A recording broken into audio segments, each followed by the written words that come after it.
Le Lévitique, chapitre 16. L'Éternel parla à Moïse après la mort des deux fils d'Aaron qui moururent en se présentant devant l'Éternel.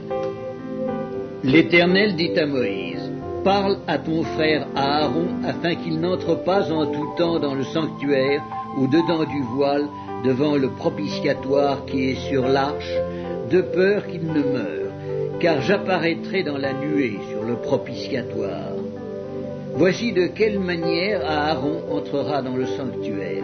Il prendra un jeune taureau pour le sacrifice d'expiation et un bélier pour l'holocauste, et il se revêtira de la tunique sacrée de lin, et il portera sur son corps des caleçons de lin.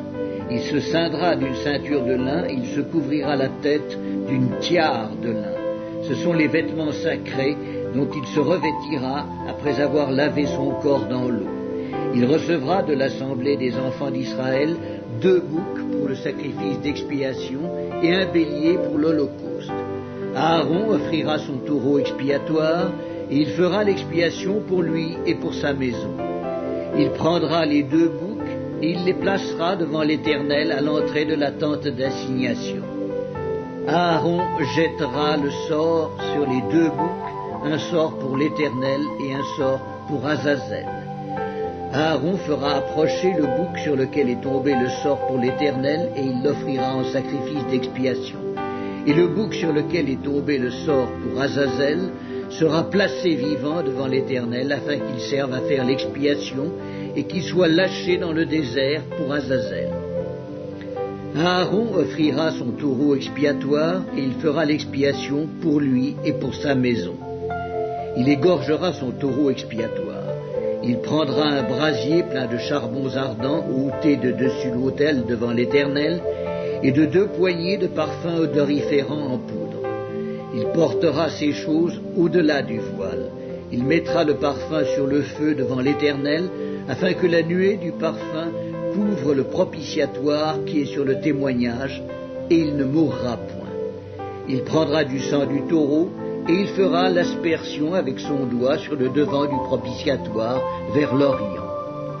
Il fera avec son doigt 7 fois l'aspersion du sang devant le propitiatoire.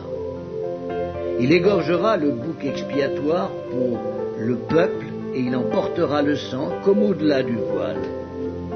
Il fera avec ce sang comme il a fait avec le sang du taureau. Il en fera l'aspersion sur le propitiatoire et devant le propitiatoire. C'est ainsi qu'il fera l'expiation pour le sanctuaire à cause des impuretés des enfants d'Israël et de toutes les transgressions par lesquelles ils ont péché. Il fera de même pour la tente d'assignation qui est avec eux au milieu de leurs impuretés. Il n'y aura personne dans la tente d'assignation lorsqu'il entrera pour faire l'expiation dans le sanctuaire jusqu'à ce qu'il en sorte. Il fera l'expiation pour lui et pour sa maison et pour toute l'assemblée d'Israël. En sortant, il ira vers l'autel qui est devant l'Éternel et il fera l'expiation pour l'autel. Il prendra du sang du taureau et du bouc et il en mettra sur les cornes de l'autel tout autour. Il fera avec son doigt 7 fois l'aspersion du sang sur l'autel.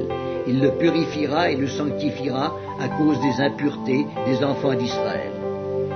Lorsqu'il aura achevé de faire l'expiation pour le sanctuaire, pour la tente d'assignation et pour l'autel, il fera approcher le bouc vivant. Aaron posera ses 2 mains sur la tête du bouc vivant et il confessera sur lui toutes les iniquités des enfants d'Israël et toutes les transgressions par lesquelles ils ont péché.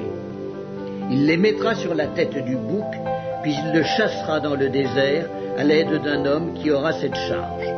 Le bouc emportera sur lui toutes leurs iniquités dans une terre désolée. Il sera chassé dans le désert. Aaron entrera dans la tente d'assignation. Il quittera les vêtements de lin qu'il avait mis en entrant dans le sanctuaire et il les déposera là. Il lavera son corps avec de l'eau dans un lieu saint et reprendra ses vêtements. Puis il sortira, offrira son holocauste et l'holocauste du peuple et fera l'expiation pour lui et pour le peuple. Il brûlera sur l'autel la graisse de la victime expiatoire. Celui qui aura chassé le bouc pour Azazel lavera ses vêtements et lavera son corps dans l'eau. Après cela, il rentrera dans le camp.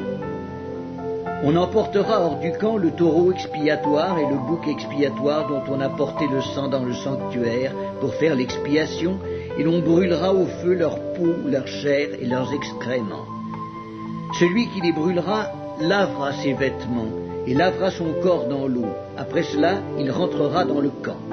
C'est ici pour vous une loi perpétuelle.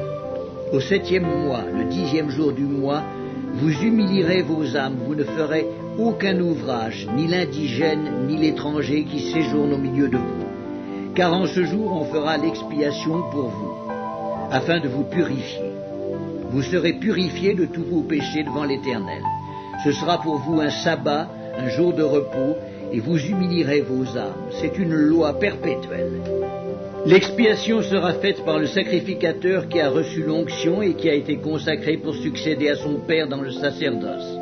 Il se revêtira des vêtements de lin, des vêtements sacrés. Il fera l'expiation pour le sanctuaire de sainteté. Il fera l'expiation pour la tente d'assignation, pour les sacrificateurs et pour tout le peuple de l'assemblée. Ce sera pour vous une loi perpétuelle. Il se fera une fois chaque année l'expiation pour les enfants d'Israël à cause de leurs péchés. On fit ce que l'Éternel avait ordonné à Moïse. L'Éternel avait ordonné